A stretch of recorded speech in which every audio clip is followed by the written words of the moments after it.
Train by day, Kyle Wigginton podcast by night, all day. I usually try to hide my face on the when I'm zooming with my therapist, because it's like I'm gonna be looking at myself and judging myself the entire time. Well, I think that's part of being an actor, right? Oh yeah, dude. Yeah, That's all it is. because I mean, even do you watch your performances whenever you're acting? Oh man, I'm not gonna lie, I do, because really, it's like that's all I wanted to do as a kid. Of course, that's what I wanted to, but it's also like I guess, because I always do want to get better, so I do not scrutinize negatively anymore, but so I'm nicer to myself than I used to be. But it definitely is like okay, that worked. Okay, that didn't work. Oh no, that didn't work. I hope nobody notices, but that's okay. It's okay. Well, so there are those actors that don't like to watch themselves because they think that it'll change their performance. I mean, I get that, because you are your own worst critic, but I enjoy it. Yeah. Especially like if it's something that I got excited to do, and it's like, did it look how I want it to? And if it does look how I wanted it to, then I get really hyped about it. But it's kind of surreal too, because it's for me, I would assume it would be the same thing as like doing animation or something, and you're seeing like something you made and it works, and you're like, oh, it worked. That makes sense. That's kind of how I see it for me. And it's like, okay, what could I do better or different next time? And yeah, so I do enjoy that. Jared Bankens. Hey, what's up? What's happening? What's up, dude? Not too much, man. It has been a hell of a year. Can I say hell of a year? Yeah. So for those people who don't know Jared, he's an actor. I sure am. So I brought him on today because I think it would be cool to talk about the strikes and everything that's going on right now. So yeah, how do you feel about that? I'm 100% for the strikes, because I mean, honestly, everyone uses the residuals as an example, and I guess it's because it's the easiest thing, like same thing like royalties. It's I mean, could you explain? Because I mean, most people look at actors and they think, these actors are worth millions of dollars. Oh man, like, I wish, but even when you're able to live off of it, it's still, I mean, I would, because I've done construction for many years. I need to pull this in just a little bit. Oh, you can pull it to you a little bit. So sort of like, I kind of relate it to construction. Because I've done that just about as long, if not longer, than I've been acting, and it's got to go job to job. Even if you can live off of it, it's like, oh no, it's going to run out. It's going to run out. So I need to get another job so I can stack on top. And it's, yeah, most of us aren't, most of the SAG members can't even, afford the, you have to have made $20-something thousand a year from work you booked. And I forgot the percentage, but it was really, really high. They couldn't even make that. To be a member of SAG? No, to be able to pay for the health insurance. That's what I should have said. Clarified. Yeah. So yeah, like, unfortunately, it's not the most amazing pay. But if you can, there's success in being able to, live off of it, but it's not enough. Basically, the ones that are making the millions of dollars are like the 1%. Oh yeah, dude, that ain't most of us. Yeah. Unfortunately, that's not most of us. And I mean, it is, I know in my experience, it's like your pay does go up because you're just, you get better work, you get bigger work and all that. But there's still always that fear of just, am I gonna be able to pay my bills? Right. I can do it now. Will I be able to do it a few months from now? Will I have enough? Seeing that, and I'll be the first to admit, I am not the greatest planner. Mm-hmm. I know that that's shocking. Well, most artists, yeah, right. I know. So not the greatest planner, and I'm learning to do better with, financially, at least managing my finances. I mean, but yeah, that's one of the things that you kind of have to learn on the fly too, because there are so many skills that you have to pick up when you're going into an industry like acting or filmmaking in general. Yeah. Yeah, I know. For me, dude, so I never joined SAG. I've been SAG eligible my whole life. Well, since I got down to New Orleans, which was like 10 years ago, I got booked a few things, and I was like, okay, now I'm SAG eligible, but never actually joined. so I understand the pay gap thing too, and that's one reason I started learning how to actually make films. Oh yeah. Because I was like, dude, if I'm only relying on other people to give me jobs, Oh yeah, man. like it's going job to job, like you said. But if I can like produce things in the middle of that, then maybe I can make some more off that. Absolutely. So that's kind of the route that me and my friends took. But yeah, like I said, I saw it a long time ago where it was kind of headed with the money making aspect of it, and I totally agree with the actors now. I'm like, dude, like you need to get your piece. Because there's so much money that's being made right now by these studios, and if it's not trickling down to the actors, like what is drawing people back to this? Like you might as well get a 9-to-5 job. Like it's almost like it's a passion thing right now. Like you have to do it because unfortunate. Yeah, dude, it's so weird, and especially, I mean, I know that there's differences too in pay grade, like where you're located at. I've seen guys that get a guest starring role on a series out of LA being over here, and then someone getting the same type of role over here, and there's a pay gap there too. Oh, they pay him more for being from LA. Oh yeah, Yeah. it's ridiculous. Yeah, exploiting the talent. Yeah, it's like, I mean, from here to Georgia, most of your supporting cast and in TV series all over the ones all over the US, it's Atlanta and New Orleans, like the Southeast, man. So basically they're booking leads from LA, but then they're getting supporting. Yeah, that's all it is. Like, yeah, it's smart from a business perspective, but at the same time, it's like ethically. Yeah. Yeah. And that's I think it's a huge problem we have with the country right now is our ethics are out the window. And especially what they're trying to do with the AI, scanning actors in so they don't even have to pay them. Yeah. Like a one-time use for humans. That's so. Yeah, it's so much happening all at once because there's so much happening all at once that it's just like this.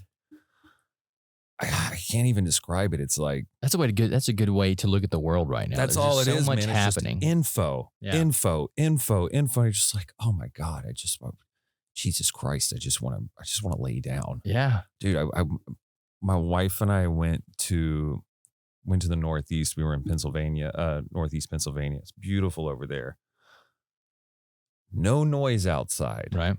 There was no noise, and I was in the mountains, and all I kept thinking was, why am I not stressed out? I had my phone off. It was, oh my God.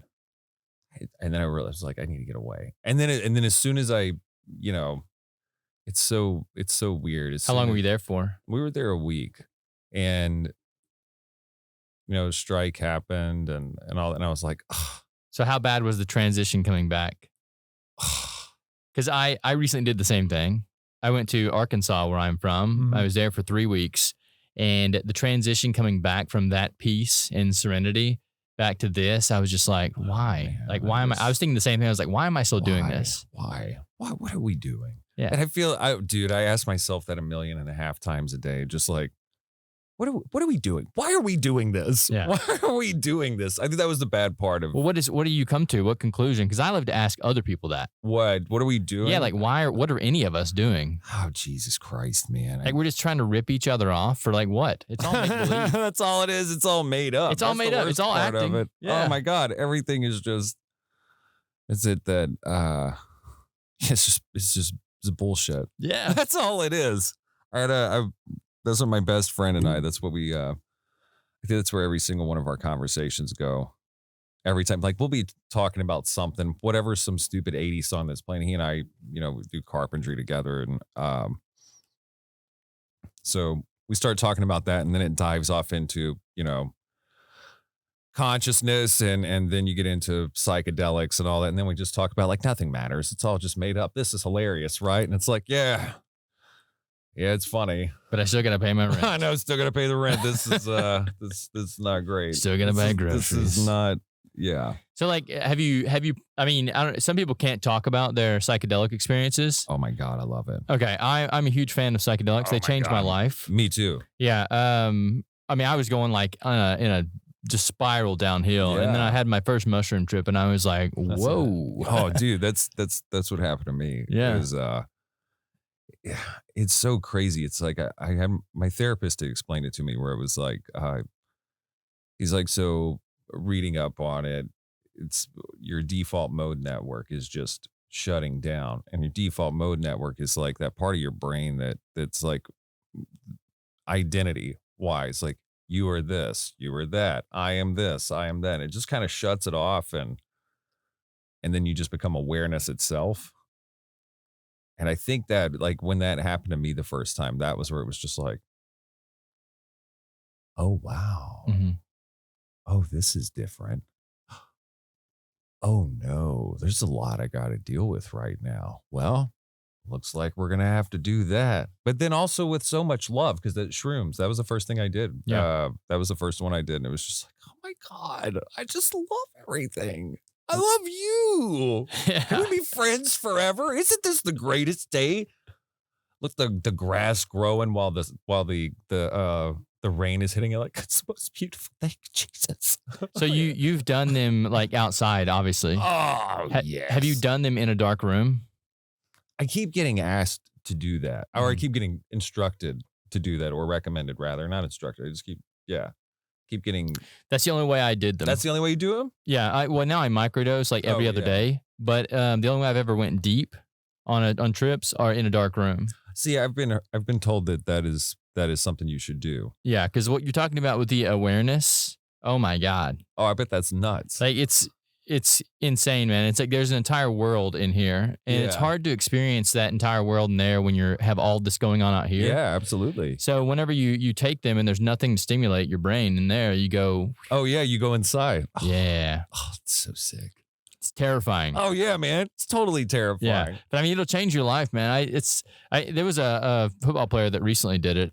Aaron Rodgers, is that his name? Oh really? Have you? I might have got the name wrong. I don't know, but there was a Oh, football dude, I player don't that's know. recently done this, and it's so because like when I talk about this, I'm like, people like this guy's a nobody, but when you have someone who's elevated status like this guy is, and he doesn't, people start taking notice. Oh yeah. So the fact that he came out and he was kind of saying the same thing that I've been saying the whole time, it's like validation Oh yeah. on my man. part, but it also puts it out there. I think more people Yeah. should do that. Dude, I agree. I talk about it. I always test the waters. And Yeah, I you don't got know to. what, You have to. because it's just like I mean, I come from this very, very, very, very, very deeply religious family. Mhm. You know, the running around speaking in tongues, all of that. Just very, very intense and very, that's so I always try to make and it was always about that religion was always about, reaching out to people and getting them to church, whatever. And to evangelize. And I never want to feel like I'm doing that with psychedelics. I guess it could be looked at. That's that way, that's huh? what I'm trying not to do. So I do test a little bit. Yeah. But I try to make it casual. But I love as soon as somebody's open to talking about it, I'm just like, oh my God, isn't it great? It's so interesting that a substance like that could be looked at as a religious Oh experience. my God, it is. But it is, yeah. It totally is, man. I've heard things before where they say that there are parts of the Bible where they think that I would agree. Jesus was eating mushrooms. There's so much to it. And Yeah. even if one, like, because I know that I still have challenges with that as I've been, deconstructing a faith, and then COVID happens, and then, trying to build myself back up through therapy and psychedelics. And it's So this is a recent thing for you. yeah, this is a very recent thing. It's it's like, even if you're perceiving these, the visuals and the feelings they're real to you. And it's like, even if it is the brain, it's still like reality's weird. Yeah. It's so strange. And it's so hollow. It's Like we're not even experiencing reality. no. You're seeing a sliver of what's going on in this room Yeah. because you're only seeing what your eyes will let you perceive, and our ears are actually stopped up right now because we're in a sound room. Plus, we have these headphones on. Oh, it's just So we're funneling in electromagnetic radiation in only the spots that we can experience. But there's so much more going on. There could be something in this room right now that we couldn't even experience. Oh, you're talking about like dimensional shit? Well, I mean, I'm just saying, Or like, just in general? if you look at the electromagnetic spectrum. Oh, yeah. Okay. yeah. Okay. So the only. I've been on the alien UAP thing. No, I mean that's another part of this, right? Yeah. Like they could be in this room right now, and we couldn't even experience them just Dude, that shit's because so wild. we can only experience a certain part of the electromagnetic spectrum. They could be in a totally different part of it. That's so weird. They could be in the UV spectrum. We wouldn't even know it. That's amazing. Yeah, I love thinking about this kind of stuff. Oh, because, that's where all my thought experiments every day. yeah. Because I don't know, I guess it's more entertaining right now, especially with, I mean, there's so many terrible things that are globally happening. I mean, happening just, like the planet getting hotter. I mean, like Florida was 100 degrees, the water was 100 degrees. And it's like, oh my God. Like when I read that and then, I went to my UFO news and I was like, oh, thank God. Oh, it's even stranger. Oh, great. I could just kind of dive into that. And then it's like when you have like these pilots and these these military officials really discussing it, and then the hearing they had and everybody just being very cordial, Republican and Democrat being very nice to each other, being like, I'm like, I've never seen this before. What the hell is going on? Yeah. What is this? Now it's too real. Dude, I hate the format so much of Congress. Oh my God, dude. I mean, he yields to the gentleman. He yields to the lady. It's blows my fucking mind. It's like, let's just have a discourse. I know. Why do we have to be so formal with every little thing in there? It's just, it's. That's the way it's been done for so many years. And that's my problem with the government. Okay. Okay. So my problem with the government is that every system on this planet, right? Even the human body must evolve or it dies. Okay. That's what, your immune system's you're getting sick, your immune system's evolving, your body's upgrading itself, you live for longer. The government is a system that has never evolved. Yeah. And we have these amendments, but all we're doing is amending laws. We're not actually changing the system of government. So the system of government right now is, in my opinion, a virus. It's an infected system that's been infected by a virus, which are bad politicians. So we need to evolve the system before the entire structure that we have around us dies. Oh yeah, look, it's having some major issues, man. Oh, yeah. Oh man, I'm getting scared. I'm getting so like I can't think about it. It's just like, yeah, no, you're right. Things, I mean, it does have to change, because especially in the direction we're headed. It's just like this very binary good and evil, like that's it. And it's like, bro, that's not how things work. We can't live that way. Oh my God, this is gonna get scary. That's where you get all this authoritarian, like scary, and these people like with their full allegiance to an idea. It's like, oh my God, this is scary. Yeah, well, I think you're seeing the trickle down of the problem right now with the film industry. Yeah. Because if you have the head, which is head of a state, or head of a country is the government. Yeah. And then you see it all trickle down to the businesses. That's why you see all these explosions happening with the film industry. And I use explosions, figuratively. Yeah. Yeah. Everything's falling apart. If you look around other pockets of the country, I mean, there's all kinds of things that are falling apart right now. I think there's a shipping, one of the largest shippings, yellow shipping, container shippings, whatever. They're about to file bankruptcy. Like, and it all stems back from the root of the problem, which is U.S. government.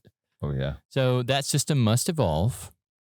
And, there are people out there that have solutions, I think. I mean, I was in it for a while. You were in the government? No. I mean, I was just into it, like into politics and everything. And then I got out of it the last few months, where I was just like, man, I can't. Yeah.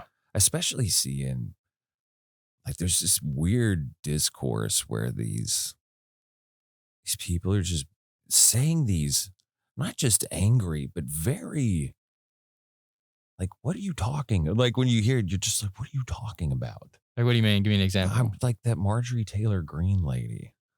Who's that? Oh, she's from Georgia. It's like one of the reps or something. Oh, dude. I mean, she said something about Jewish space lasers a while back, and I was like, oh my God. Jewish space lasers? You have to look it up. She's a maniac. But then it's like she has people who voted for it. It's like, what is going on with you people? Right.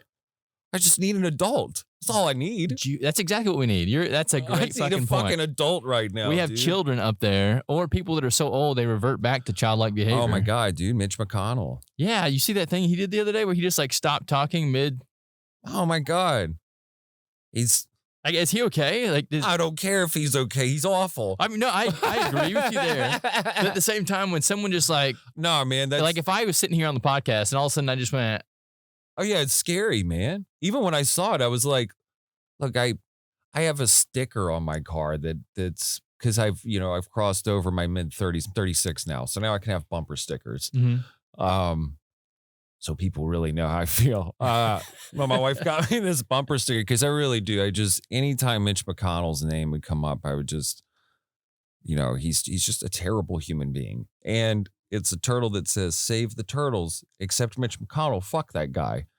And I felt that when I saw him freeze up the other day. I was like, the empath in me feels bad that there is an clearly elderly abuse up there with this senior citizen freezing from, a stroke. That's what it looked like. It looks like elderly abuse. Like, these people are too old, man. You can't do this. Yeah. You can't do this. Please give me somebody who's like, I was going to say like my parents' age, but I'm like, no, my parents are in their 70s. You want young people. I want someone, late 30s, early 40s, mid 40s.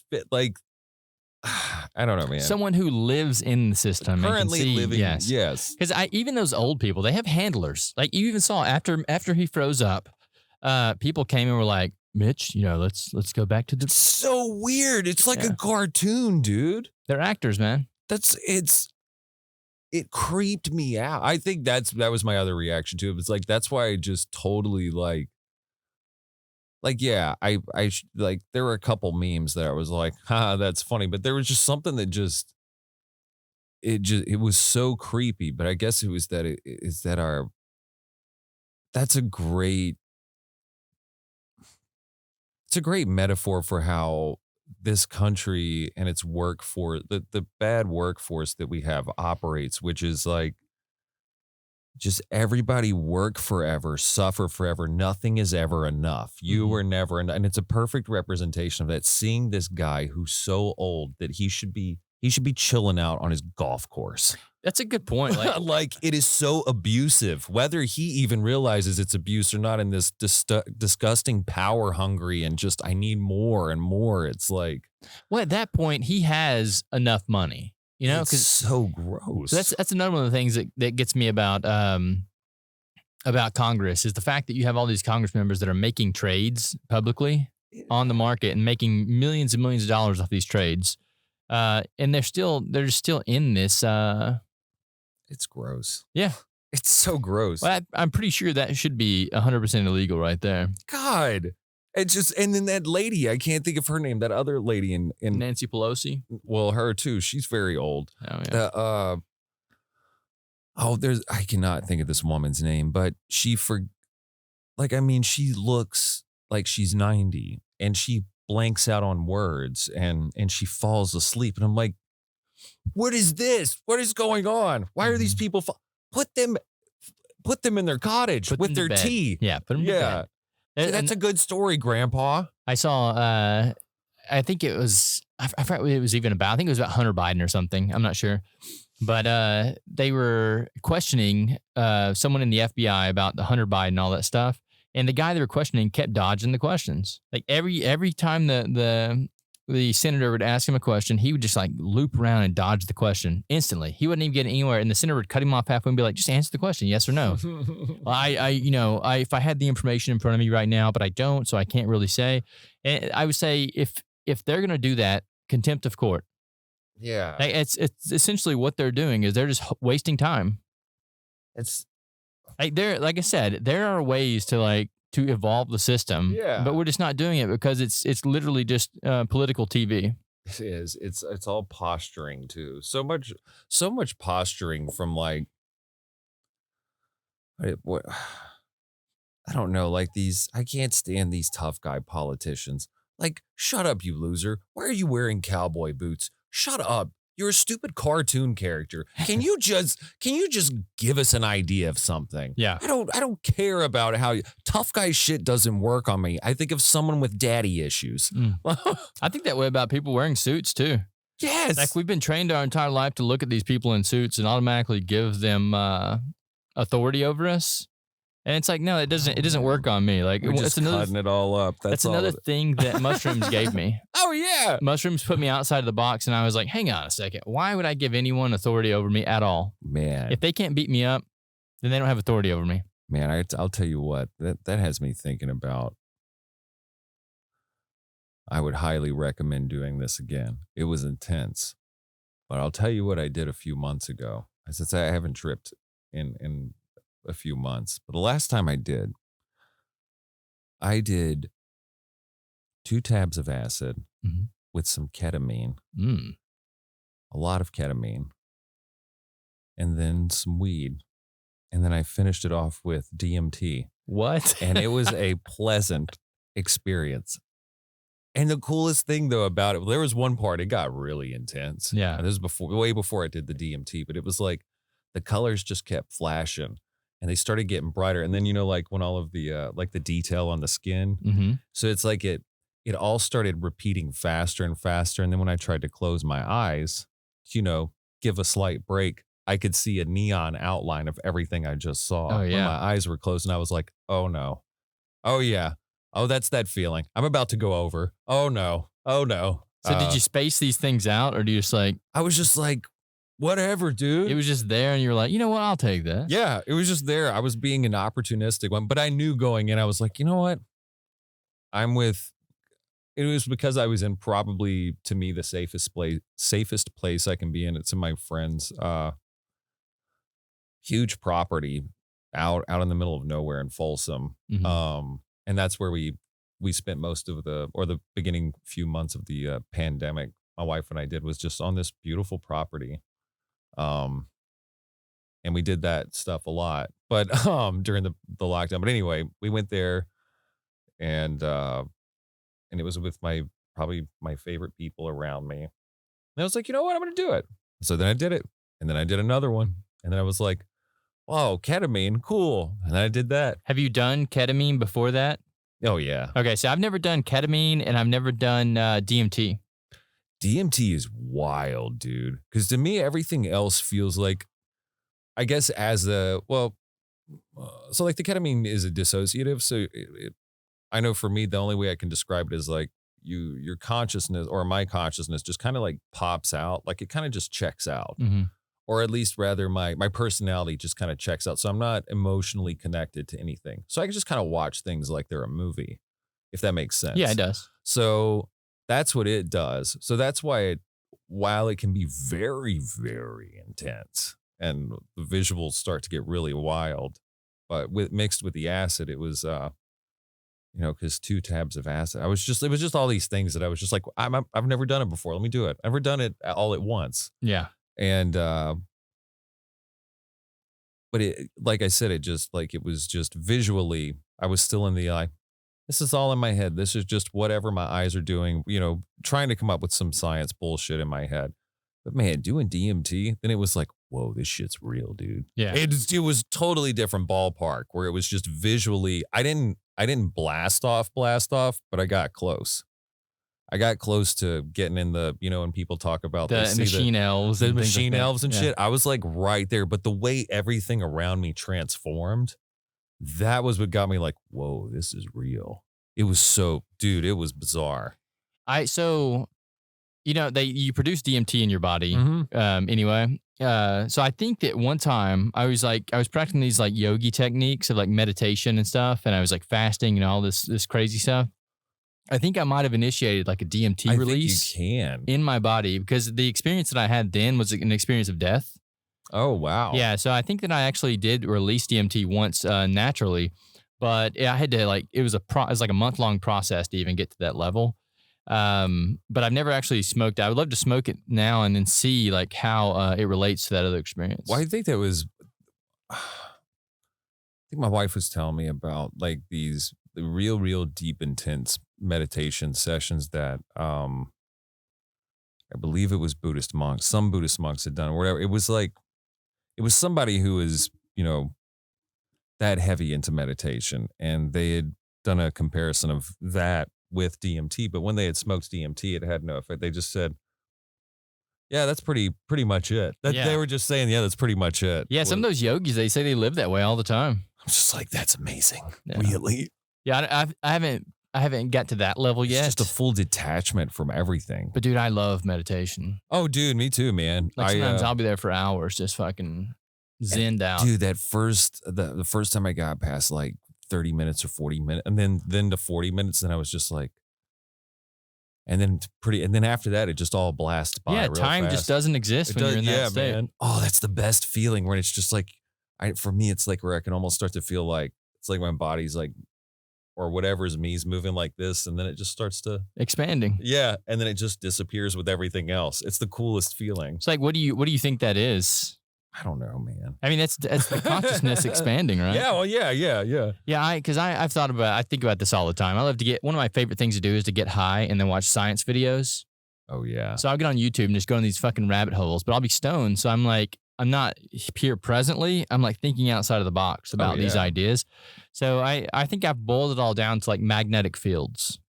It could be. I can't rule anything out, man. Just like the last few years, I'm just like, I can't rule anything out. Whatever. Yeah, like who really, I mean, there's got to be somebody that knows, right? I say who really knows, but there's got to be there's somebody who knows. I'm just making sure my uncle came into town. Okay. He was just saying, yes, I'm available. I'm so sorry. Look at, he's breaking the number one rule on podcast. I'm so sorry. It's all right. You know, it's all right. You're not important to him. No, that's not true. Yes. No, that's not true. I'm so sorry. Where's the uncle from? Oh, he's from San Antonio. Okay. What's he doing in town? He and my mom are actually going to, I think it's for the Battle of the Bulge or whatever my grandfather fought in World War II, and he was part of he was in the 2nd Indian Head Division. So he's here for is there a museum? The museum? Yeah, for the World War II museum. They have a whole banquet for him and everything. And then my uncle was just like, hey, are we still hanging out later? Yeah, what time do you got to be out of here? Oh, no, man. It's cool. I was just waiting I got another 30 minutes. That's fine. Yeah, I can do 30 minutes. Hell yeah. Yeah, I did. So the other day when my buddies came in town, he's been traveling through India this entire summer. Sorry about that, too. About what? I'm so sorry, but I totally forgot my uncle was in town. Oh, it's all good, dude. Yeah. No, when my buddies came, I was saying this because normally when I podcast, I just go until people get tired. Oh, okay. Because I can talk for fucking hours, dude. I would say it's a gift, but it's more of a curse. But my buddy coming to town, and we were going to do a podcast, and he went and bought me. He knows my favorite drink is chartreuse. So he goes and he buys a bottle of chartreuse, and he comes and surprises me with it. 6 hours later, we're here podcasting. 6 fucking hours. Jesus Christ. Bottle of chartreuse is gone. Oh, man, I could do that. I was like, dude, there's no way I can post this podcast because I have no idea what we said. You have yeah, that's true. Yeah, I was just blackout drunk after that. Oh, my God. Yeah, so I have 6 hours worth of podcast that I need to listen to one day just to see if I can post it. But he was telling me all about his adventures through India this past summer. I bet that was amazing. Yeah, have you ever been out of the country? I have. I've been to Iceland. How'd you like it? It's the most amazing place I've ever been. Why Iceland? Well, the tickets were cheaper, especially flying out of Baltimore at the time. And I have a really, really, really good friend who lives over there. He's an actor. He's incredible.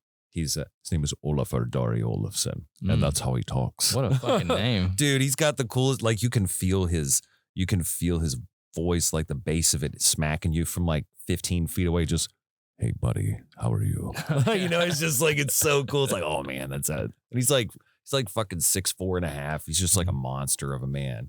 Gives the best hugs. But anyway, we went over there and it's like an alien planet. There's nothing like it. The air, oh my God, dude. When I was breathing in, as soon as I got off the plane, it was hitting my belly button. Like it just fresh air. They have zero emissions over there. Everything's powered like geothermal and hydropowered. It's amazing. So they're basically like the poster child for what the world wants to be. Yes, how the world should operate. And then like it's so clean. The food, oh my God, like I can drink water out of streams. Yeah. You can, they encourage you to. They're like, it's all glacier water. It's very clean. The good stuff. Oh my God, dude. The cops were so nice. A guy dropped his card and I was like, I'm so sorry, sir. I don't know how to do this. Someone dropped their card. Would I give it to you? Or he went on a nice little story about where I should go. And he said, you know what?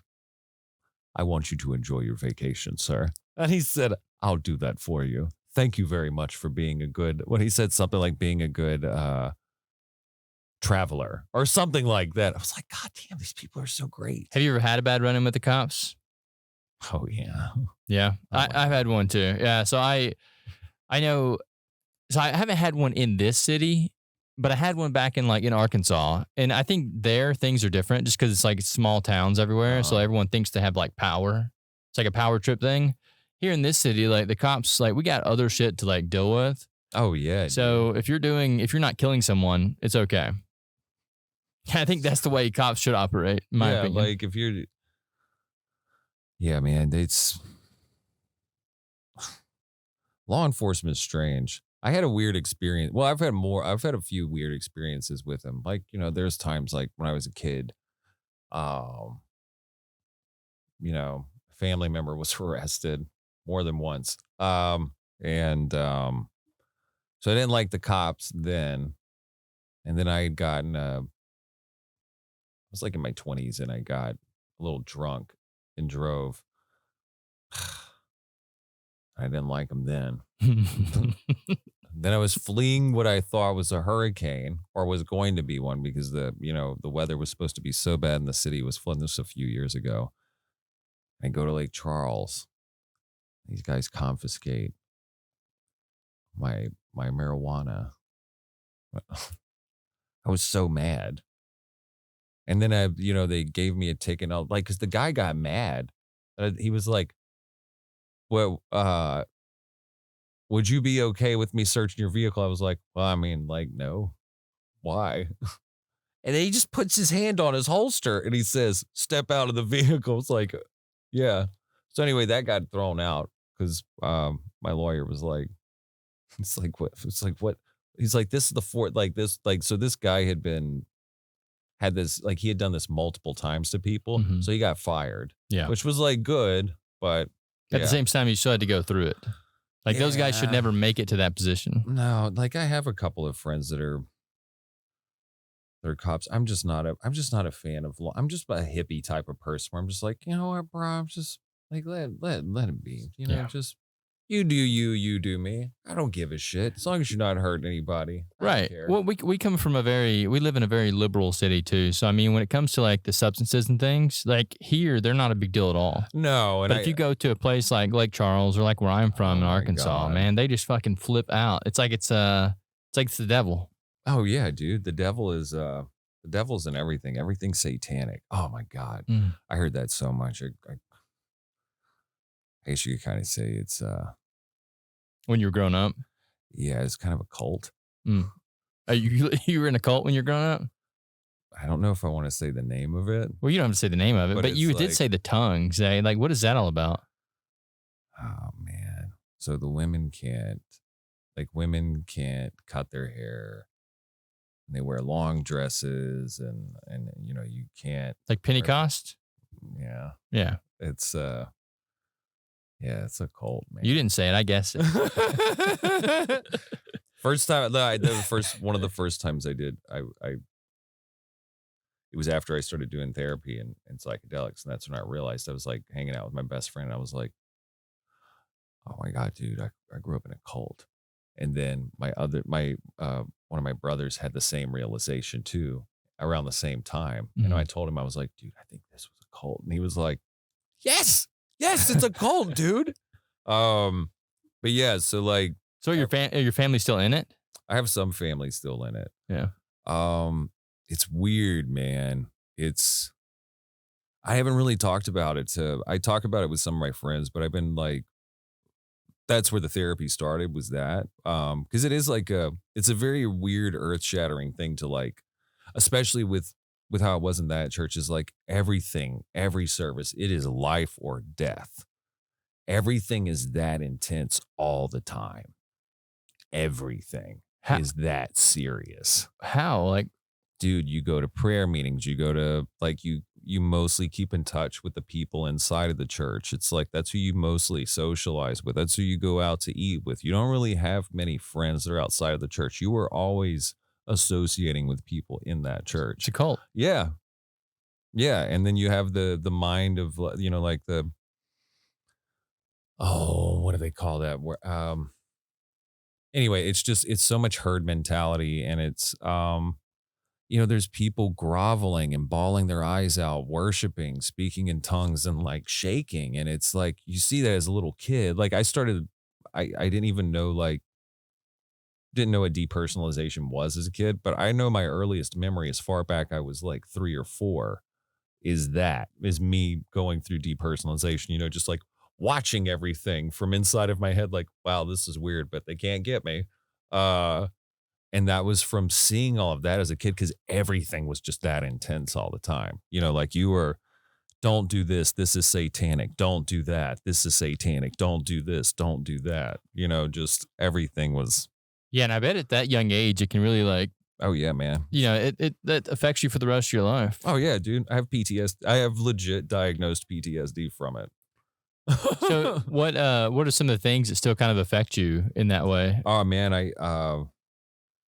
anytime, like, any of my I do not say with any of my friends that they're family or anything like that because I heard the word family so much. Everything's a family. Like yeah, like, or even when I'm working on in my line of work, certain crews, everybody gets pretty close. I'll be like, we're a family. In my head, I'm just, no, no, cut that shit out. Mm. Like, I really do. I get like, I have to go step outside because I can feel like my shoulders doing this because I'm like, I'm about to like run away. Right. Yeah. Because it's- I guess anything could be kind of considered a cult, right? yeah. Yeah, most religions, I guess they would. I mean, I would think a lot of them are. yeah, I never, my family like went to church and stuff, but at like a certain age, we were given the option that you Oh, can either that's come with great. us. And I, at the young age, I was like, I'd rather stay home and watch cartoons. Yeah. It didn't, I didn't think of anything like it was a Dude. religion. Oh man, I wish I was 4th generation. We were deep, deep, deep into it. Yeah, we had some in the town that I was in, some Pentecost, and most of them now, like if you meet them, they've already taken the dresses off and cut their hair, like they're totally different. Yeah, I'm seeing a lot of people I grew up with in the church that are doing that, and it makes me happy. But it's like, I forgot what really. Oh, it was when I noticed how everyone looked after I went to Lake Charles after Hurricane Laura to help clean up and all that. Um, and it's that disconnected look that you can see in someone's eyes when they're traumatized, where it looks like a little scared kid, and they're just trying to smile, but it's like you could see that in their eyes. Like, oh man, when I saw that, I was like, that's how everybody in my family and my church looked, my old church looked. And then I started connecting and I was like, oh my God. It was my friend Calvin. I was like, oh my God, Calvin, I grew up in a cult. He was just staring for me and he goes, yep. Like, it's like it's something like that. Because I played him a sermon that I grew up with.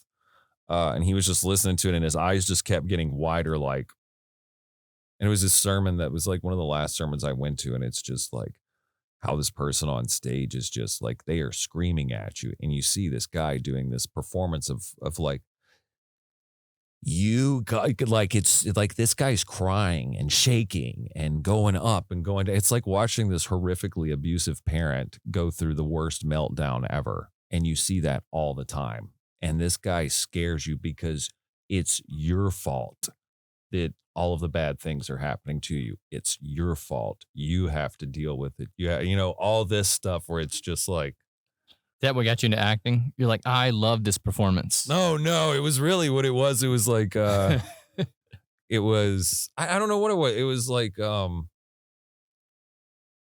well, because I'm neurodivergent, and one of the ways, and so I'm getting tested for being autistic. Mhm.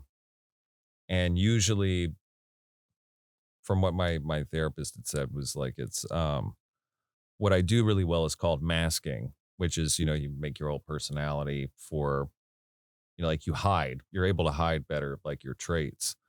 Um, and I learned that as a survival skill. And then when I started watching movies and realizing that's what people were doing, movies, I was like, oh, cool.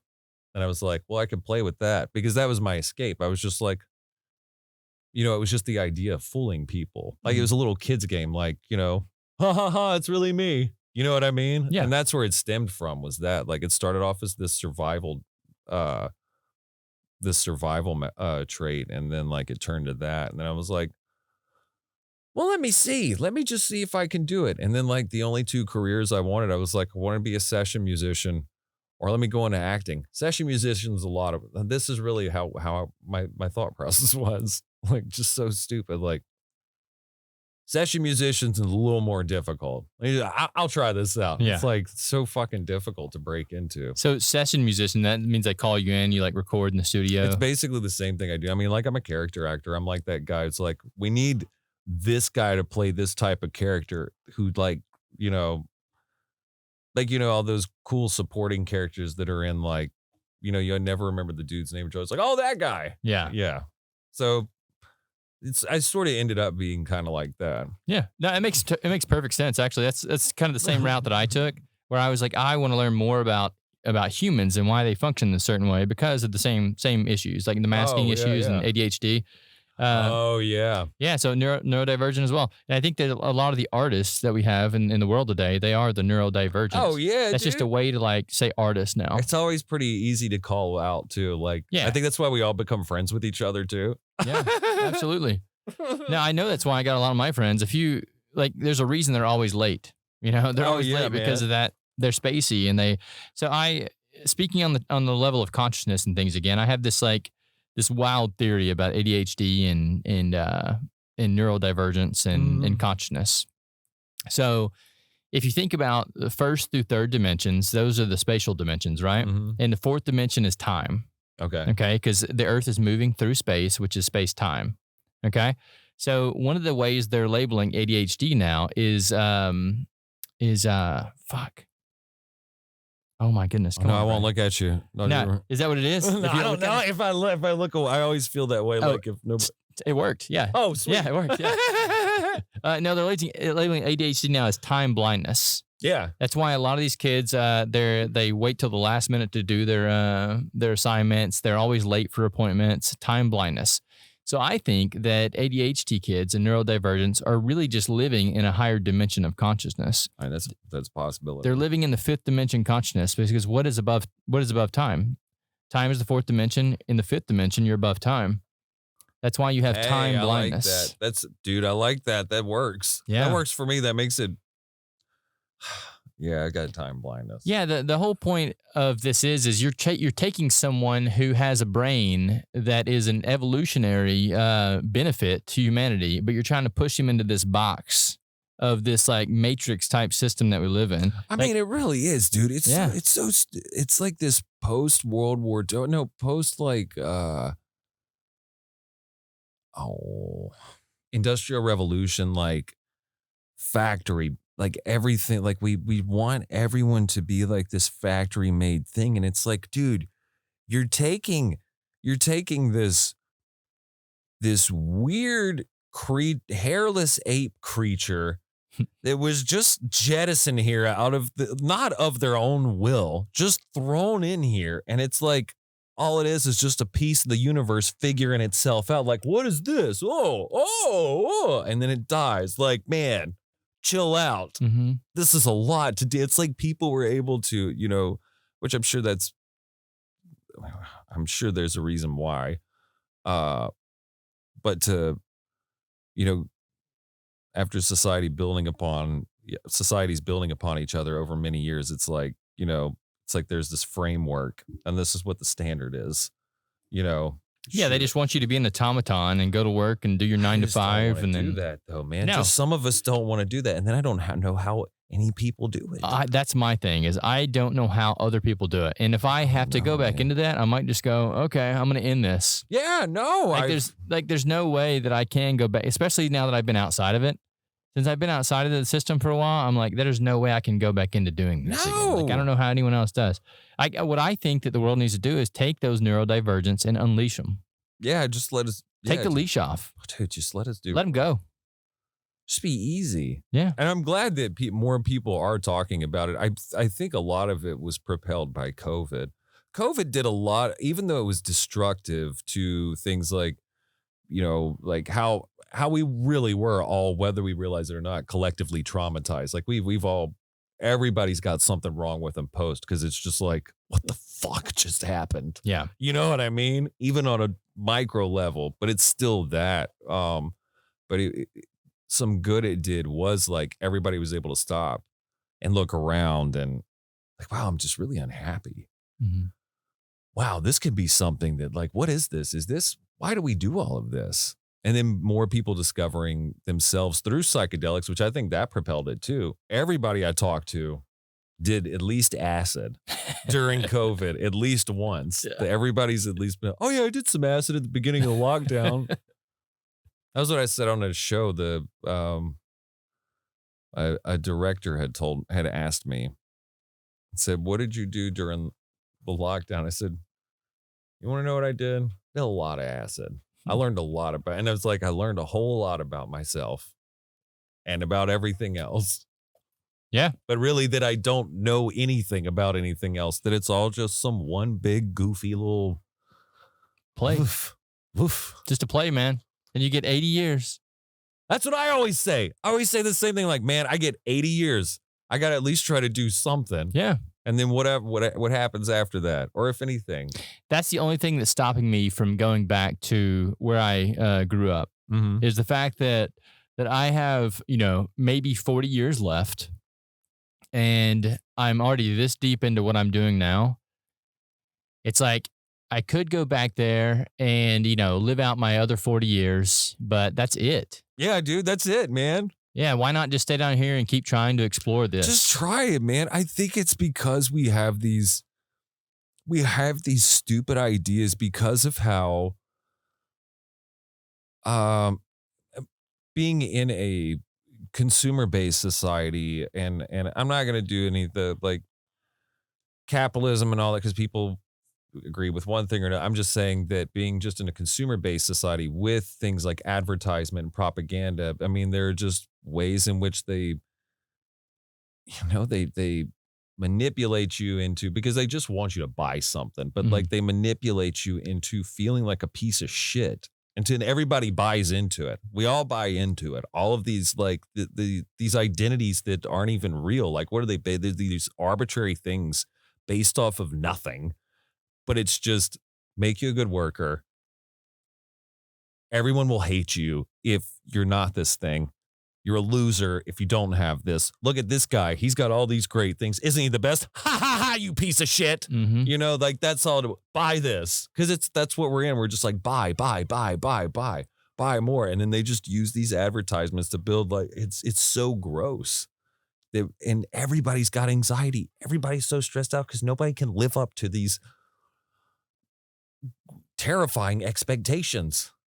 Like, dude, how do people work 14-hour days, 6 days a week for years? What the fuck is the matter with you? Yeah. Not the matter. Like, yeah, like how do you have that endurance? Right. I completely agree, dude. Like, there's no way I could do it. That's why I said I would just have to like fucking off myself. Man. Or they take pills. I think it's a big thing that people do now. They take these pills to get back into the box because they know that, that this system that we live in is dirty. It's a dirty system. So what do? They have to like take medications to calm themselves back down so they'll fit back in line. I used to think all that was bullshit until like I started living that way. Like until I started doing like everything you're saying, I would have chalked it up. It's just like, what's all this hippie bullshit? And then it's like, oh, bro, this shit's real. Yeah. Like you hit that existential crisis, part of or multiple ones. And it gets more and more like, it's not my fault. Yeah. It's not my fault. Once you get past that point, then that's where it's like, and some people get I get the whole depression aspect of like, oh, wow, this place wasn't built for me. It wasn't built for most of us. Yeah. It's not meant for most of us. No, I think that there are some medications that are beneficial to like absolutely. To the neurodivergence, especially. Like if you take your Adderall or whatever, because I mean that does like put you back in line to where you can actually process and go and do certain things. Because I know there are some days I don't take it, but I have taken it before, and I know that whenever I do take it, it makes my brain work so much better. Oh yeah. But since I don't like taking medications and stuff, I basically I go work out and I microdose on the mushrooms, and that keeps me in line enough to get most of the things done. But I'm not like a workaholic like I would be if I took Adderall. Adderall does Adderall works amazingly. It works so good for neurodivergence. But I think that if you used it for like task specific things, like for me, I edit a lot. So if I was sitting down editing for like, if I had like an 8-hour thing to edit, then I would take that to like sit down and edit, but then I wouldn't take it for like 3 or 4 more days after that. Oh, that's good. I think that the people that take like depression medications and live on them, I think that's bad. I've tried to do that. Yeah. It didn't work. I got put on Lexapro and it was working for a little bit. And Well, that's how you know you got a sick society, man. Like if people have to live on depression medications, if it's not just like a thing in your life right now that you can take this medication and find this problem and solve that problem, then get off the medication. Like I think that's the way they're supposed to be used rather than the way they are being used is like lifelong crutches. I think, and I think most people, because of how like most people I've at least observed is it's like insecurity of, and I mean insecurity as far as finances, food insecurities. Like, am I going to pay my fucking bill? And then everybody else is thinking the same thing. Like, why is there a 30-year-old truck that somebody is buying for $50,000? What planet are we living on right now? You know what I mean? Like, I've seen people do that. Like, bro, that's a piece of shit. I know it's easy to work on, but like, my God, dude, just like an old ass bucket of bolts. Like the absurdity of our society. That's crazy. Yeah.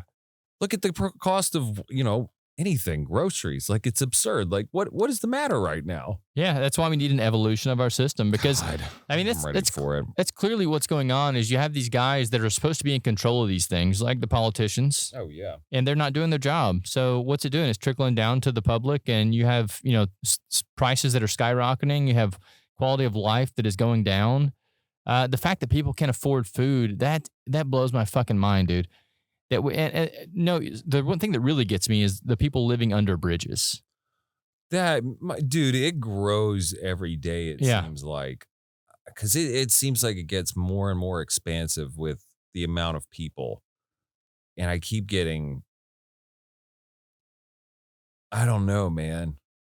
It's really disturbing. Well, if I was a mayor of a city, and she can come on here and debate me if she wants to. But if I was a mayor of a city and I had people homeless, I would be embarrassed. Absolutely. I would be so embarrassed if I was a mayor of a city and there were homeless people in my city because I feel like I'm not doing my job. If every human isn't taken care of and I'm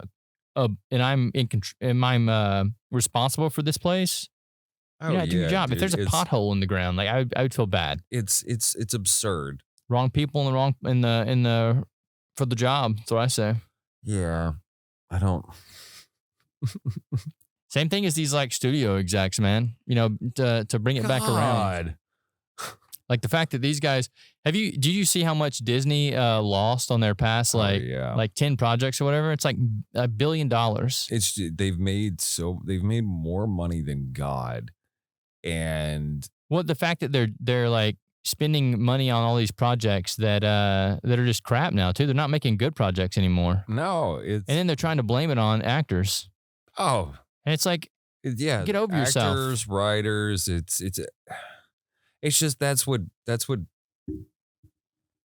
billion corporations because again it's just they're out of touch. And I was reading a book. I was reading a book on mental illness, and it was that was something the writer had said is like, be careful with a lot of these, a lot of the terminology. We do need to change a lot of the terminology and talking about things like PTSD, ADHD, or not PTSD, bipolar disorder, ADHD, and they were saying, because always remember what class these, mental illness or whatever are. She was just saying how negative a lot of these terminologies are for them. And she said, because we never call a billionaire a hoarder, despite the fact that that's what they are. They are hoarders. Right. That is a mental illness that they have to have that much money. She was like, Elon Musk has a mental illness. That man is a hoarder.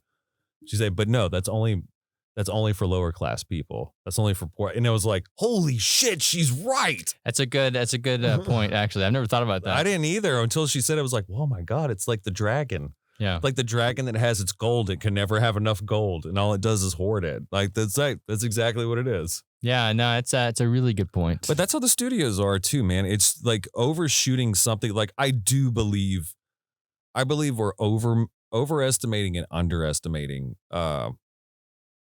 AI. I think we're underestimating what it can do in the future, but I think at the current moment, like even though I'm seeing like there's a channel I watch on YouTube, Corridor Crew. If you've never seen it, highly recommend. It's just these special effects guys. And they use a lot of newer 3D software products for animation. There was a new one I saw for facial animation.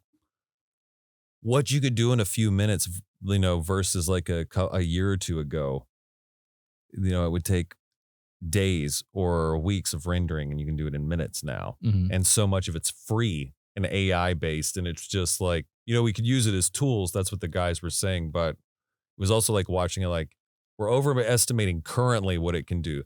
We're really underestimating what it's going to be able to do in five years. Yeah, with the exponential growth of those things too, it's impressive.